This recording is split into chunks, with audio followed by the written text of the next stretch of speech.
For those watching the recording, we just read this slide to start case study number 3, and we're going out of order, so no worries. Here we go. Okay. Joni's GTPAL, she's a G2, T0, P0, A1, L0. What is the assessment of the fetal heart tracing? Is it reactive or non-reactive? We put normal, and she's reactive to her contractions. What types of non-pharmacological pain management could you offer Joni? We could reposition her just to provide some comfort if she needs it, a back rub, a calm environment, and just basically non-pharmacological things at this time. Good. Even walking is another that could fall under that category. Very therapeutic. 2 hours later, the contractions are getting stronger. Joni requests an epidural. The fetal heart rate tracing continues to be reassuring with moderate variability in accelerations. However, after the epidural placement, the fetal heart tracing changes. The nurse notices that the patient's blood pressure is 76/42. Okay. How would you interpret the fetal heart tracing? Please also describe. So for this, we put that they were late decelerations, and that was due to, with each contraction, the baby's heart rate decels. Good. And if you can describe it a little more, just kind of as a review, or ask your classmates to pitch in on how are you determining that this is a late deceleration instead of like an early deceleration? Oh, so it's a late deceleration because it's coming after the contraction. So it's coming with every or right after each contraction. Yeah, when we see the peak in the bottom part is in the top part, the line is after the peak of the bottom one. Then we know that it's a deceleration. Yes, good. So I think the word is nadir, the bottom of the deceleration, taking 30 seconds or more. When you follow it down, it occurs after the peak of the contraction, right? So that's how you know it's late. Good. If it was early, it would be like lining up right with the peak, right? Kind of mirroring it. Good. Okay. Okay, so based on the current assessment of the patient and the fetal tracing, what interventions do you think the nurse should do? So we put, if the patient was on like Pitocin or anything like that, we would stop the Pitocin. We would provide a position change, add oxygen at 10 liters if she needed it. IV fluids, since she has a low blood pressure, we're going to treat the cause. So we're going to identify what the cause may be. And if need be, we can use tocolytics. All great answers. So if you were to prioritize a couple of those, what do y'all think would be the first, let's say 2 to 3 things you would do? Definitely stop Pitocin if she was on Pitocin. And then oxygen, and then blood pressure. So the correct answer for testing purposes, a lot of times in real life, we are doing all these things at once, pretty much. But what you're going to want to look for on your test, remember, is position change first, right? That lateral position change, because you identify it and you quickly flip her to her left side. If she's on her left side, flip her to her right side, right? But is that something we can do really quick? And we want to do whatever we physically can to get the most blood flow possible to the placenta. So we're going to flip her, turn off the Pitocin, but also, because we're over there at the IV pump, we're going to open the fluids up wide, because what's the reason that her blood pressure dropped all of a sudden right now? You identified it already. You said what's causing it? Would it be the Pitocin? No, you said it earlier too, that her blood pressure, right? You want to treat her blood pressure? Yeah. That after the epidural, her blood pressure dropped, which is common, right? We see. So her blood pressure dropped suddenly, and that's what's causing these late decelerations. But so we can support her blood pressure quickly if we can pump the IV fluids really quickly and do these other interventions. And even like you mentioned, she might need some medication to support her blood pressure. Okay. On top of that, that the anesthesiologist can give. But the things that we can do as nurses is do that position change, turn off the Pitocin, and open up the fluids wide. Okay. Okay. The oxygen is actually often not the very first thing we do. It might be one of the last ones. I don't know why exactly, but it's not right up there like you would expect with some of the adults. You would look at some of the other ones first. Let's see if there's anything else I wanted to say about that.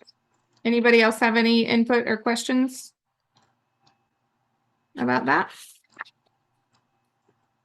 But yeah, that was good. Okay. Okay. What do you think is happening with the fetus to cause the tracing to look this way? We put, because the blood pressure is low, it could be because of the pre-rupture of membranes, and so we would treat with the IV fluids. Okay. So we talked about the most likely reason that this is occurring just a minute ago, right? What did y'all remember that we talked about? Would it be placental insufficiency? Yeah, cord exactly. compression. So it could be cord compression if it is what Taylor was talking about with the rupture of membranes and the cord kind of coming down. That might be cord compression.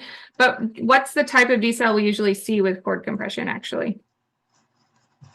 That's the Late. early. Variable. That's the Yeah, in there. Remember? That's the variable. Yeah. Variable decel, yeah. Variable shaped like a V, the cord's getting pinched. So it's like pinched and then releases, right? Especially if you're seeing a sharp decrease with the contraction and back up again, then it's probably getting pinched with each contraction. But it doesn't have to be with contractions. Oftentimes there's no correlation with the contractions, okay? But anyway, so that's not necessarily what I would think. When I see late decelerations, we're thinking uteroplacental insufficiency, meaning there's not enough blood flow getting to the placenta right now. Why not? Well, in this case, it's because she got her epidural and her blood pressure dropped. Other times it might be because she's got a placental abruption starting and there's decreased blood flow to the baby through the placenta. Sometimes the placenta is just old, like post-dates, and there's calcifications and stuff in there, and it's just not working as well as it should be. And sometimes we have no idea why, right? But we can tell that the baby's not getting the oxygenation it needs.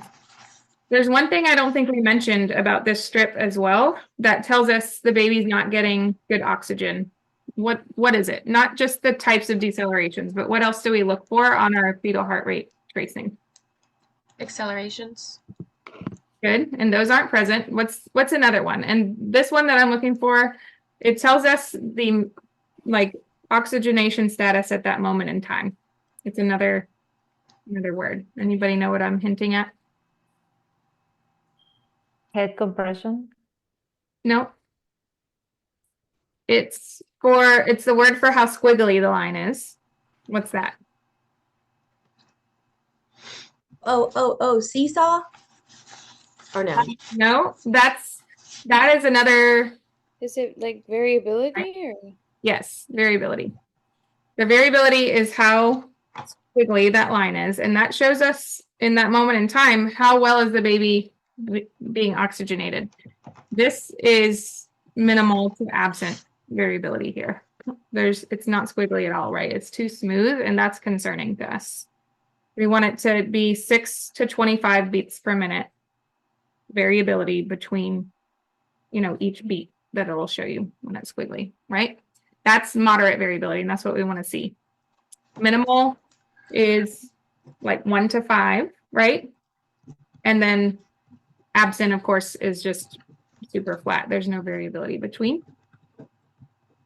And then the opposite end of the spectrum, when it's marked variability, is like super big zigzags. That baby is stressed, right? And that's not good either. Okay. Keep going, I guess. Are you ready for me to keep scrolling? Yeah, I'm ready. Sorry. No, that's good. I kind of slowed you down there. That was good review, though. 2 hours later, nursing interventions are implemented, and the fetal tracing is now reassuring with no further decelerations, and variability is moderate. The Pitocin is restarted, and the contractions are becoming stronger and more frequent. The patient is comfortable with her epidural, and her blood pressure is now within normal range. The fetal tracing begins to show a change in the tracing. Based on the current assessment of the fetal heart tracing, the physician places an intrauterine pressure catheter.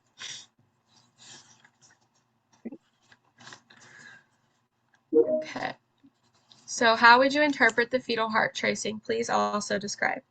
So they're having, like you just said, they're having moderate variability, which is good. And then they're having I wouldn't call them, they're in tune with each contraction. So typically it means that they're in active labor. So this would be a normal finding for labor. Okay, so this one is actually tricky because you're not wrong that it's occurring, mirroring the contractions. They're not late. But because of how steep it goes down, these would actually be variables. They make those deep V's. Okay. Oh, okay. So it's a deep V. Now, this is honestly kind of not my favorite tracing to show this, because with the slow return to baseline here, that kind of makes it a little more tricky to classify. Because normally with a variable, it'd be more like this, right? Quick down and then back up again. But for the purpose of this example, that's variable decelerations. So it's the cord compression then. Mm-hmm. Yeah. Okay. That's not good. All right. So, but I liked that you identified the variability there too. That looks good. That's moderate. So well, that kind of changes the rest of the answers.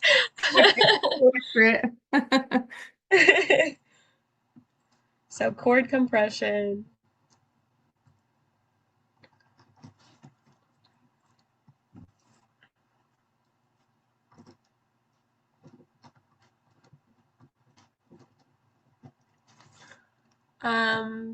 What do you think is happening with the fetus caused the tracing to look this way? So that would be the cord compression.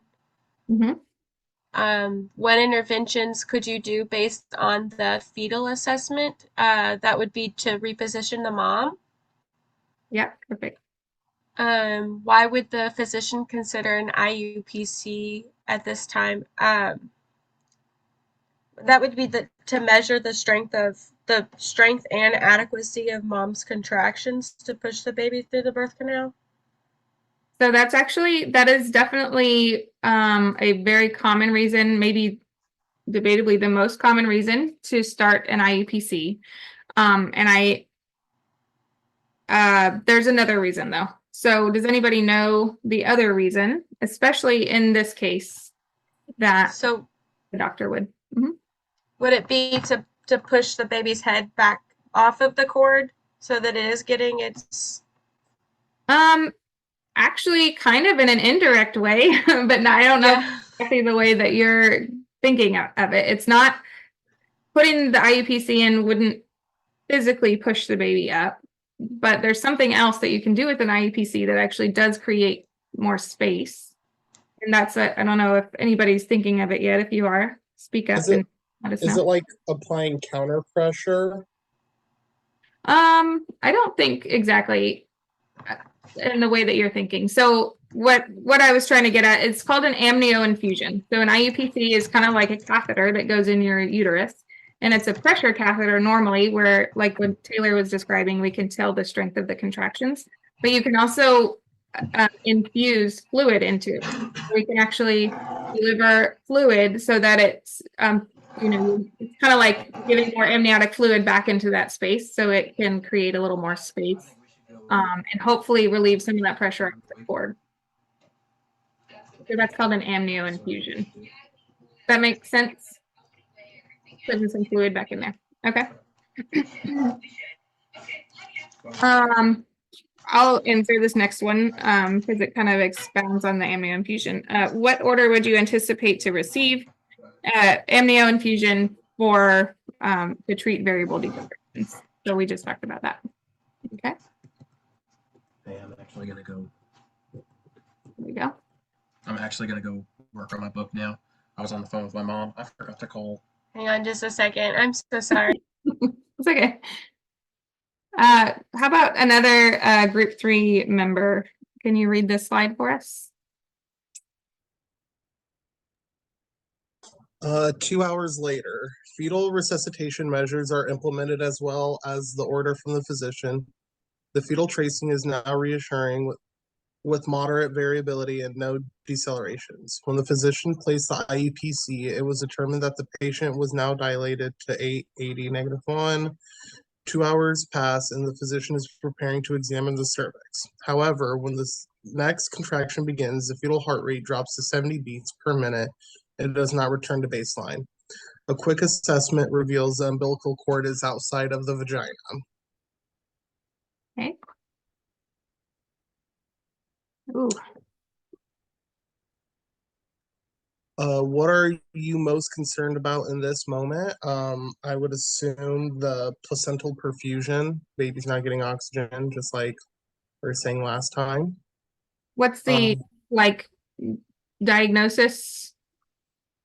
Is that I'm just trying to keep it rolling here. There's another, what's happening that it like describes? cord compression? Yeah. It's a cord prolapse. Prolapse. Okay. That's what I was looking for. Right. So with that contraction, the cord must have come down farther, and now it's like getting fully pinched off. So you see this. This is called, I was trying to make sure I didn't accidentally jump ahead and answer a question, but what is this type of deceleration called?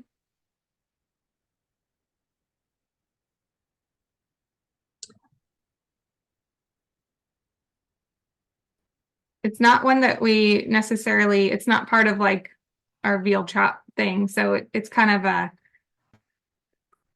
special circumstance, but this would be a prolonged deceleration. So if a deceleration lasts for longer than 2 minutes, it's prolonged, no matter when it began or how it looks like when it began or whatever. Okay. So prolonged. Okay.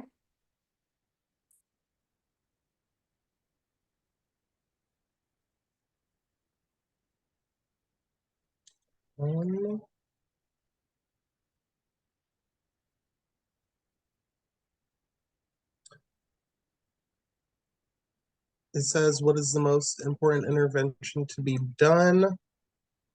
That's when we did the knees to chest. So change the position. Wrap the cord in saline gauze. Give O2 and apply counter pressure. Yes. So that's when you're pushing the head up off the cervix, right? Yeah. We're going to try to relieve that pressure as much as we can, allow that blood flow to go through. Okay. I feel like they answered the next one, but it says, what is the anticipated route of delivery? I feel like we got up till that last question and then we got brought back. Okay. Yeah. So if a cord prolapse is happening, what are we going to need to do? Prepare for Emergency C-section. C-section. Yes. Yeah. Good. So the anticipated route would be C-section. We can't deliver vaginally through a prolapse cord, right? See if there's anything else I wanted to say about that. But yeah, it's an emergency. We'd be rushing to the back and get the baby out as quickly as possible. All right. I mean, I think we kind of answered this question. Comparing this deceleration to the others that were treated for this patient before, how does this deceleration differ? Anybody want to take a stab at that? Yeah, the baby's not getting enough O2, so everything's kind of out of whack. Yeah, I'd say the biggest thing is that it's not returning to baseline, right? It's not recovering. So that's obviously a big problem. All right, let's see. This is kind of a long one. Do you want to kind of, well, let's just read it. It's good for us to go through kind of what happens in the C-section. So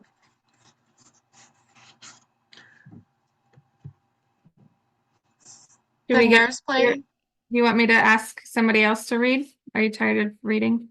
it's up to them. If they'd like to, they can. Mackenzie, can you read the screen okay? Can you see it?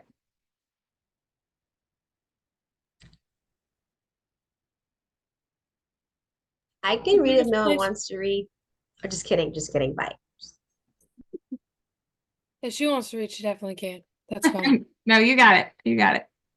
Nurse places her hand in the vagina and applies pressure on the baby's head. The cervix is now completely dilated and the head is in low in the pelvis.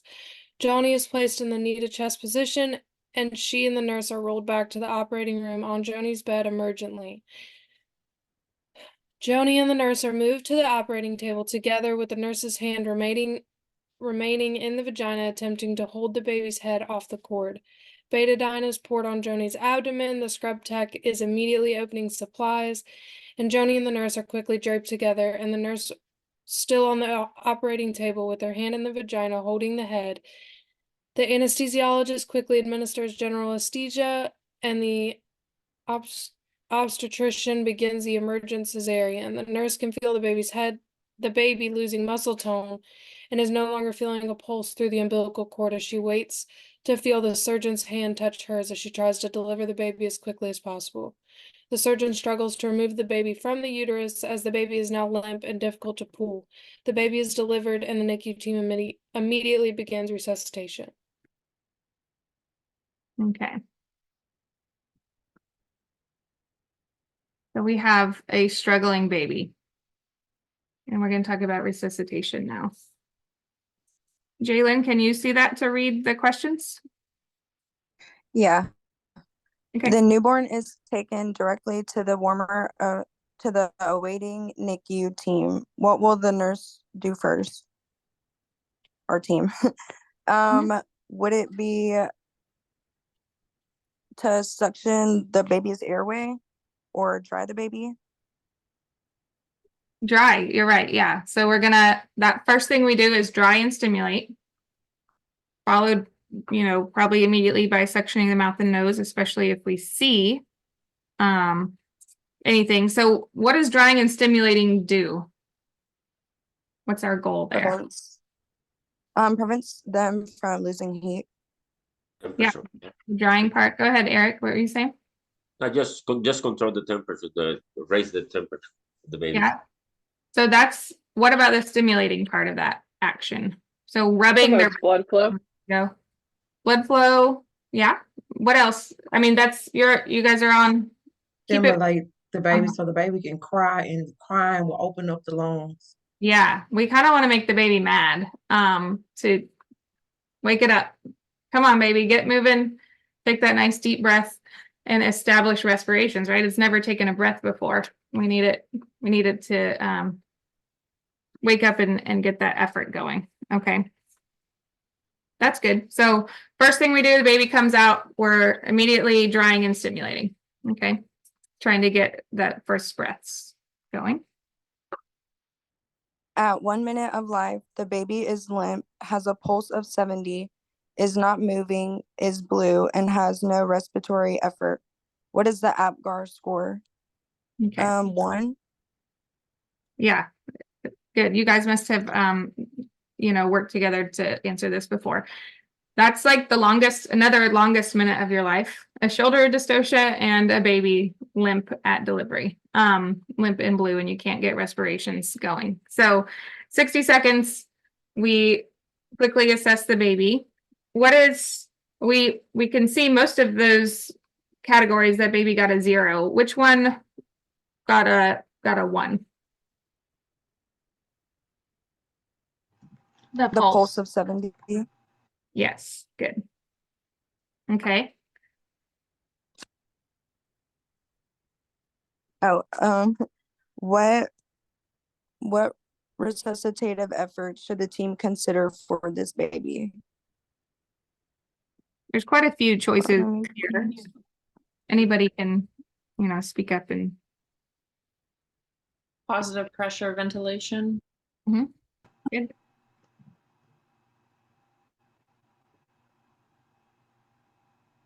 Intubation. Yeah, possibly, for sure, if we can't get things started. What if the heart rate stays below 100? What might we need to do?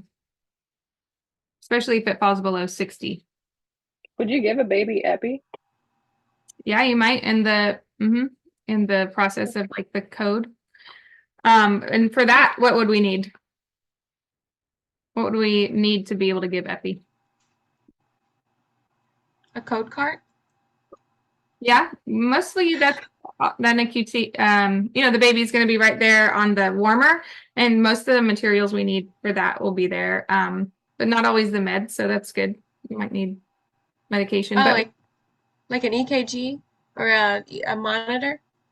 Yeah, we'd be putting the baby on all the monitors. We'd be how do we administer epi? Through an IV? IV. Yeah, we'd want to get an IV started. And most of the time for newborns, does anybody know what's the fastest IV route or site? In their head, in their scalp? Nope. Like right here, right? It's a definite option. That's a good option for babies, but that's not the very first one for immediately born babies. Is that on their foot? Nope. In their neck? Nope. It's gonna feel like a trick question by the time you hear it, probably. Oh my God, we're running out of body parts. Not their arm either. So it's actually eyes? No. It's actually through their umbilical cord. So you use yeah, if they're just born. Okay. Yeah. So you use their umbilical vein and you open up a kit. It has to be sterile. Everything has to be sterile. And you put the catheter right into their umbilical vein. Yeah. Okay.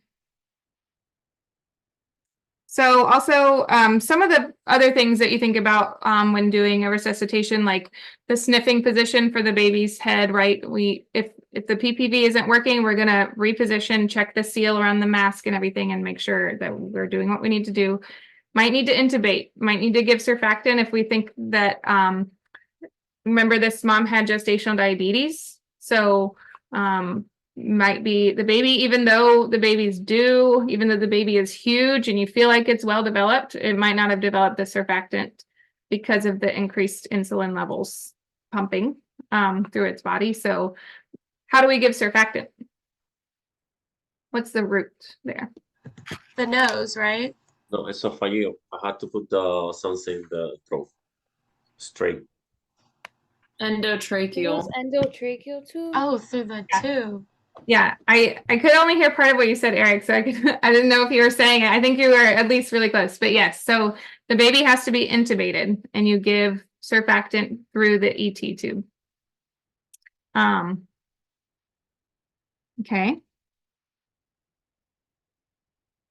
Good. And then of course we want to, we kind of touched on this already, but for thermoregulation, right? We want to make sure that we're supporting the baby's temperature. Because any stress, cold stress to the baby can cause it to crash too. It's already running low on all of it's depleted everything. So we need to support the temperature. Good job. I guess there's this one I'm just gonna explain because this is a big question, but it's kind of hinting at something specific. So what is this baby at risk for? It's talking about with a neurological injury, neonatal encephalopathy. Okay, so if the baby is significantly acidotic, metabolic acidemia, then it could develop encephalopathy and may need to be, might be a candidate for head cooling to prevent further brain injury. Okay. All right. Conclusion. Anybody in your group that hasn't read yet? The resuscitation is successful and the baby is stabilized and taken to the NICU for evaluation. By the next evening, the baby is out of the NICU and at the patient's bedside, breastfeeding and meeting all newborn expectations. The cord gases show the baby had mixed respiratory and metabolic acidosis at delivery, but quickly stabilized. Whether or not the baby was affected from his lack of oxygen will not be determined until he is older as he reaches anticipated milestones. Okay, awesome. So the baby made a full recovery as far as we can tell, which is great, right? And we're gonna hope that wasn't severely affected. We're thinking CP and things, right? Where it might not develop the physical milestones, maybe even speech and things like that too, right? All right, good job. Let me switch to case study 1, but let's take a break first. Just to, I guess we'll do a 10-minute break and come back at 4:45 or 3:45 Central. Okay.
Okay, everybody, let's jump back on and get started with this case study. And then I have a few kind of, I don't know if I'd call them announcements, but housekeeping stuff to talk about as we go forward.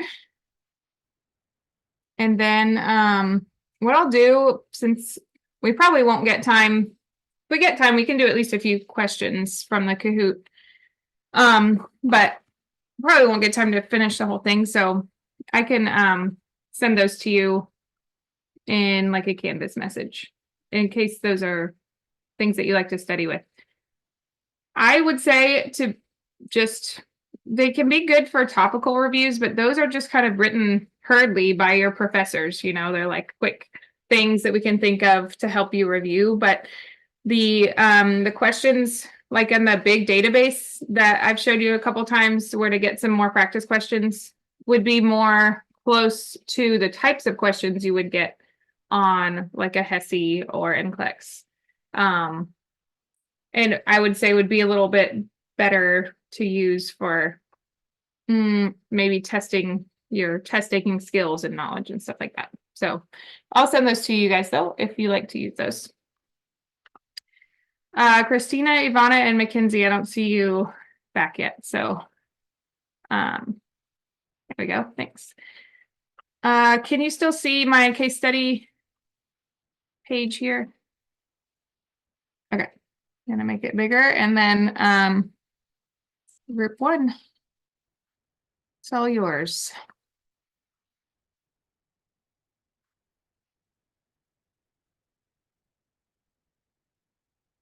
That's Christina, Haley, Jen is not back still, Mariana, Noelia, Shakithia, Vanessa, and Verena.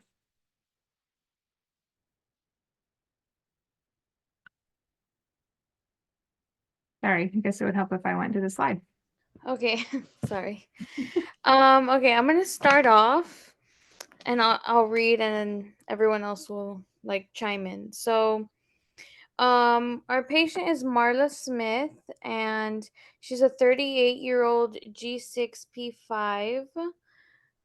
And she was admitted in active labor at 39 weeks plus 3 days and had a spontaneous vaginal delivery 30 minutes ago. Her delivery was uncomplicated. She has a first-degree laceration that did not require repair, and she's approximately 30 minutes postpartum.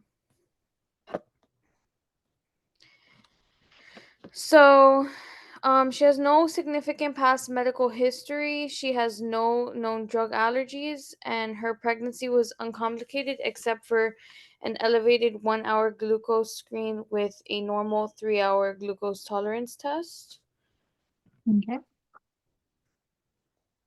Her hemoglobin is 12.2, her hematocrit is 36.6, her white blood cell count is 12,000, and her platelets are 218,000. Okay.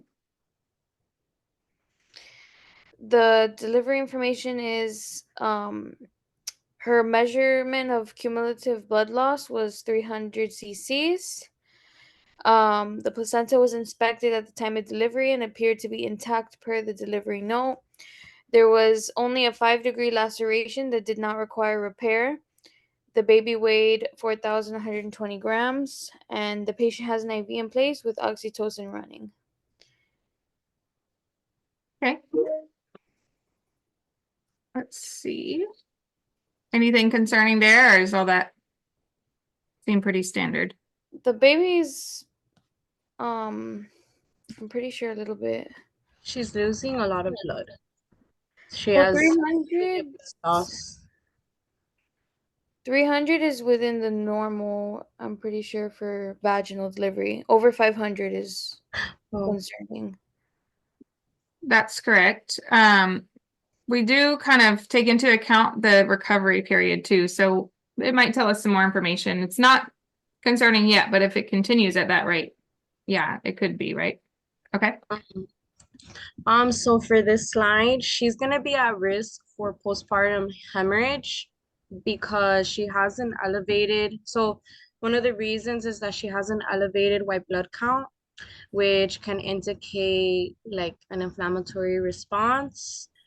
So the 300 is within normal range, but we should monitor for like signs of ongoing bleeding.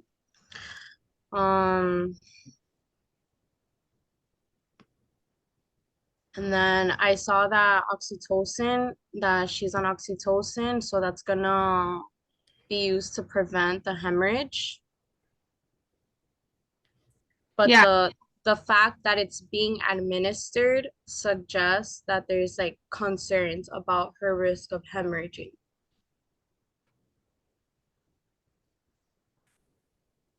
So she sorry, I have it printed and I'm going back and reading. Remember, oxytocin we give pretty much every patient postpartum, just as like the routine med, unless they refuse it. As soon as the placenta is delivered, and in some places they actually do it as soon as the baby is delivered, we start basically bolusing the Pitocin. Remember, before delivery, we have to titrate it very carefully and make sure that we don't give too much. But after delivery, we want that uterus to just like clamp down really tight, right? So we give oxytocin. That's our first line medication, and we give it pretty much across the board. Like I said, unless somebody refuses it, that's a standard medication that we give prophylactically. Like even if they're not bleeding a lot, we go ahead and give that. So yes and no. There's another thing that could tell us. I think Haley started to mention it, and then we kind of talked about something else, but related to the size of the baby that makes. Yeah, the baby's macrosomic, he's 9 pounds, so she might have, I mean, she did receive the first degree laceration probably because the birth was so fast. And it was a big baby. So You know, that can happen even like with any size baby. So she must have done a good job with like the slow stretching, or maybe just her anatomy allowed for not more stretching, tearing than that, right? So first degree, not too bad, that's good. But yes, you're right. So the baby's big, and that can put her at risk for postpartum hemorrhage. Why is that? I'm asking because it can make us think about some of the other things that could put her at risk for postpartum hemorrhage.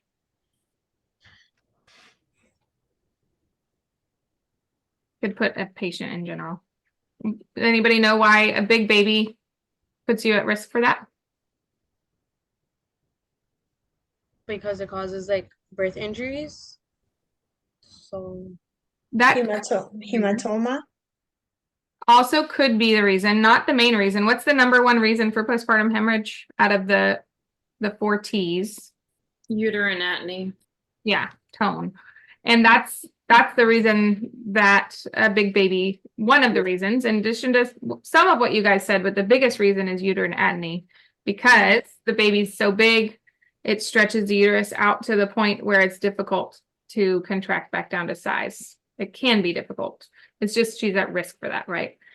Same with what's another condition that causes the uterus to be extra stretched out. Not in her case, but just again to kind of bounce off these things that we're talking about. I'm thinking something related to her fluid. The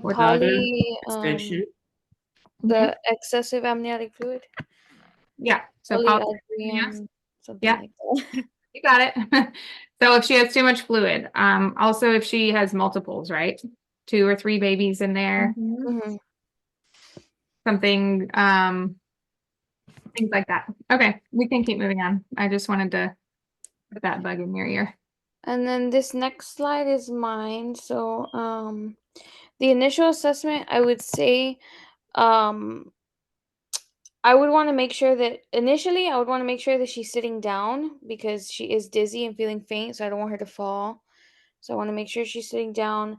But also I would want to check her peri pad and make sure that see how saturated it is. Because she says that she's bleeding more than her other deliveries.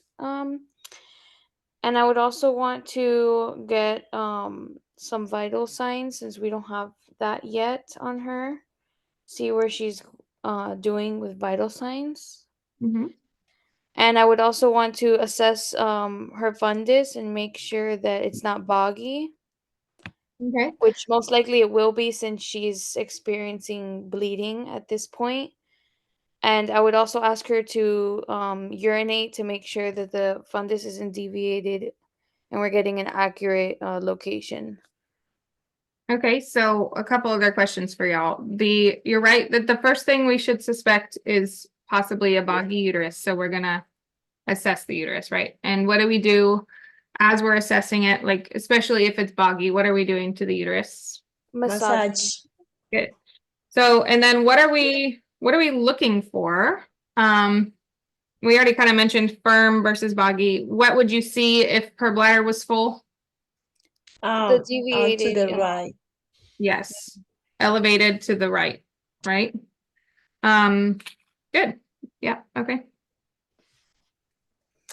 And then I have, oh no, this is Mariana, I believe. Okay, so the blood pressure right now is 130/80. The heart rate is 105 beats per minute. 500 ml, no evidence of additional lacerations, no evidence of retained products of conception. The uterus continues to be boggy. And here are some considerations we should do for the patient right now. We should continue to monitor the patient for postpartum hemorrhage. Continue monitoring the heart rate because we need to make sure the patient doesn't get any tachycardia. And then we need to monitor for symptoms to make sure there's no infection or anything.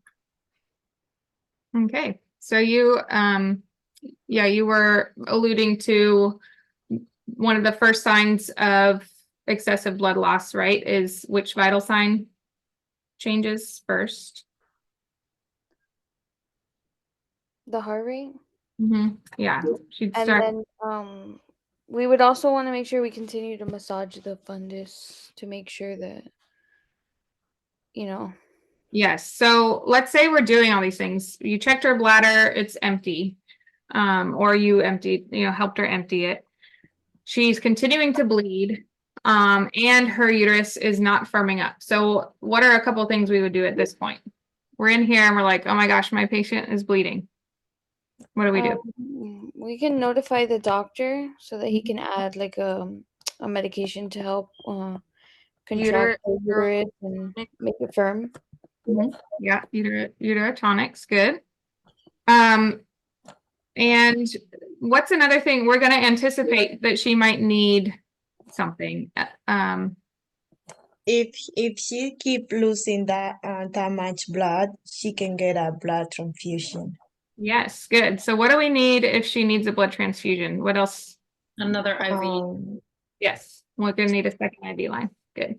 Yeah. We need to cross and match her blood. So we actually have the right blood. We do that at admission for every. Okay. So, but that's a good, good thought there too. All right. Okay, I have Jen, she sent me what she has for this, so I'll go ahead and read what she wrote.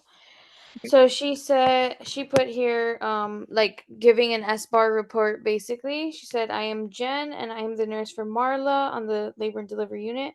I'm calling because we're concerned about postpartum hemorrhage. She gives the current vital signs. She delivered approximately 45 minutes ago with a spontaneous delivery. We are currently at 500 cc's of quantitative blood loss. She has saturated more than one pad and her bed coverings. She has a first-degree tear that did not repair. After inspection, we do not see any further lacerations or evidence of hematomas. We give the doctor the labs, and we're currently running oxytocin via IV. She is anxious about the bleeding and feeling faint and dizzy. I'm concerned about postpartum hemorrhage. We are currently massaging her fundus and she has emptied her bladder. What would you like to do for her? Okay, awesome. Yeah, that's the situation and the background and yeah. The only thing she didn't include there, which I think is difficult sometimes, especially as a new nurse, is to give a recommendation. Yeah. So it's like, I think we should, but here it might just be, I think you should come to the bedside and assess the patient. Well, we just said it though that we think that a urotonic needs to be. Oh yeah, So yeah. that would be the recommendation. Good. Yeah. Perfect. So yes, I agree with that, and that was very good. There's something else I was going to say about that. Oh yeah, just a note. I want y'all to know, so uterine tone is the #1 reason for postpartum hemorrhage, like we mentioned. And then you start working down the other possibilities, and she mentioned lacerations, right? But we as nurses can't assess any internal laceration. So we can't really assess whether she has had a vaginal laceration or a cervical laceration. We can assess for a hematoma for sure if it's visible from the outside, but we're not going up inside the vagina anymore once we're done with cervical exams after the baby's born. Okay. That would be up to the doctor. But something that might clue us in on that would be if the fundus is firm and she's still trickling, like having Bleeding. a bright red, yeah, kind of like Okay. stream of bleeding. That would be a laceration in the cervix or somewhere else. Vaginal or cervical laceration. And those do bleed like quite a bit. And you're like, I don't know what's going on. Her fundus is firm. That might be one of the things that you would suspect after that. Okay. Good. Okay, I think it's somebody else jumps in now. Status update, 2 minutes later, her blood pressure is 110/70, heart rate is 120, estimated blood loss 750 mLs, uterus remains boggy. Marla states that she is feeling worse and is very worried. Her husband asks why is she bleeding so much? She looks like she is kind of pale. What other considerations should the nurse consider for this patient at this time? I put continue to massage the fundus. This is where we would get an IV started. I would make sure there's saline at the bedside just in case she's going into hypovolemic shock. So we can do saline bolus. Good. And I kind of jumped the gun. We were talking about other possible options that could be causing some bleeding. Here, her uterus is boggy, so that's most likely the reason, and we're going to anticipate medications and IV fluids and blood, just like you mentioned. Yeah, medications, I said. So we talked about lacerations and hematomas. What's another reason that she might be bleeding, and maybe the reason that her uterus also isn't firming up? Anybody know? Maybe remains of the placenta in the uterus. I mean, not uterus. Yeah, in the uterus. In the uterus, yeah.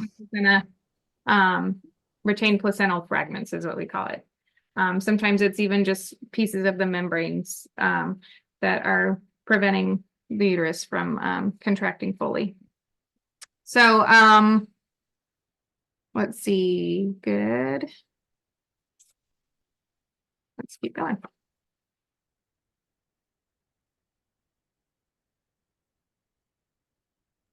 I can read this one.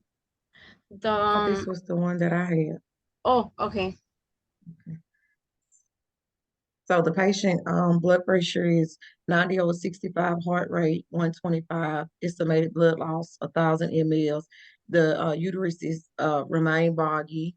Marla says that she thinks she will pass out. Her husband asks, is she going to die? What other considerations should the nurse consider for this patient at this time? I would say continue to massage the fundus, administer the methogen to try to stop the bleeding, assess the vital signs at least every 5 minutes, and try to get the doctor in to evaluate the laceration. Yeah, all really good answers. And we already talked about blood, right? We're hoping the doctor's ordered blood and we're getting that process going.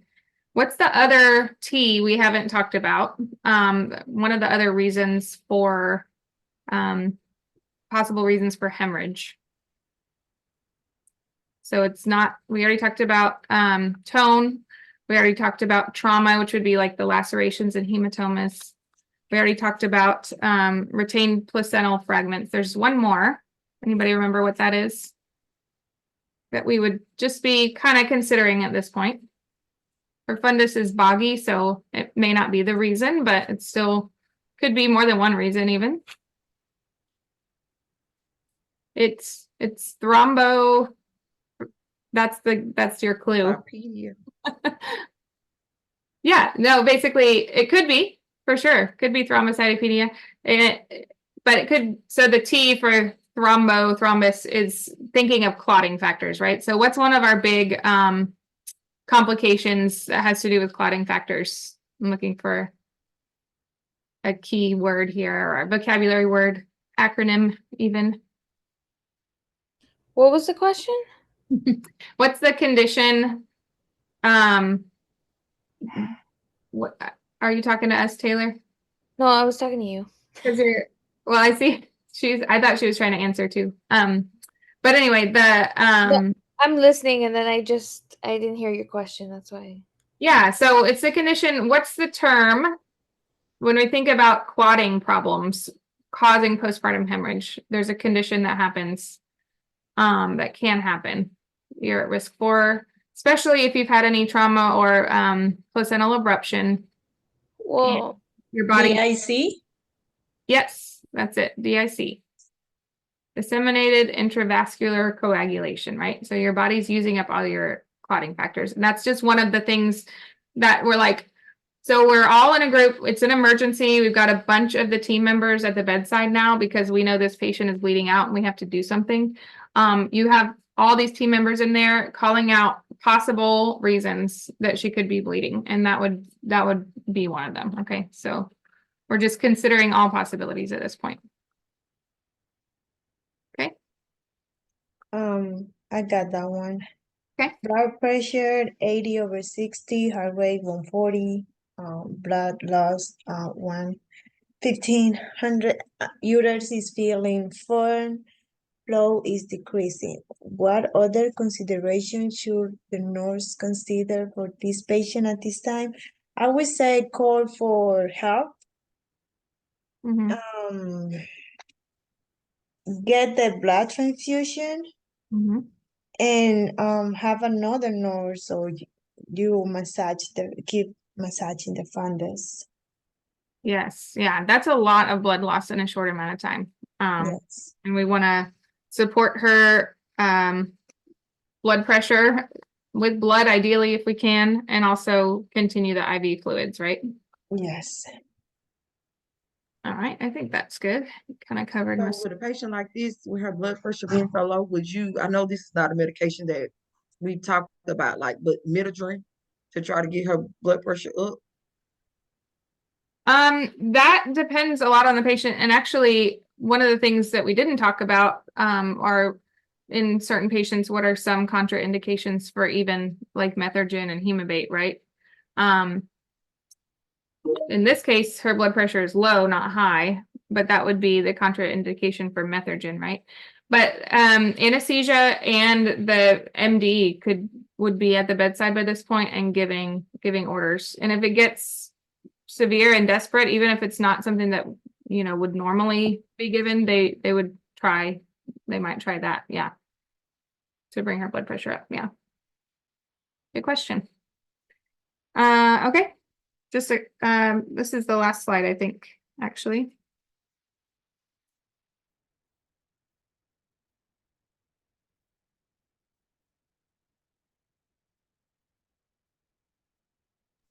I think that's the one that we had like extra, so yeah, I'm just looking. It sounds like her condition is resolving. Her blood pressure is coming back up a little bit. Her total EBL so far is 1600, which is a lot. That's a major postpartum hemorrhage. But her fundus is firm at U, which is what we expect, right? What's how much do we expect the fundus to go down each day postpartum? If you get a question on that, that's like 1 centimeter. 1 centimeter per day, yeah. So 1 finger breadth. So like if your patient is 3 days postpartum, where would you expect her uterus to be? Yeah. 3 centimeters, 3 finger breadths. So 1, 2, 3 centimeters below the umbilicus there. Okay. At this point, we hope that she's fully into recovery and we can reunite her with her baby, right? And what would we be encouraging her to do at this point with her baby? Skin to skin. Good. Skin to skin, get breastfeeding established. Okay. Good job, guys. Any questions, anything you wanted to touch on related to that or other things that made you think of? Not at the moment. Okay. If you think of some, of course, let me know. Couple things I wanted to touch on or point out. Let me see. Let me get to where I'm going here. I somehow messed up your due dates a little bit on your Evolve assignments, you know, the practice HESI assessment and the practice exam or whatever it is. So I fixed those. I'm gonna go ahead and stop this too because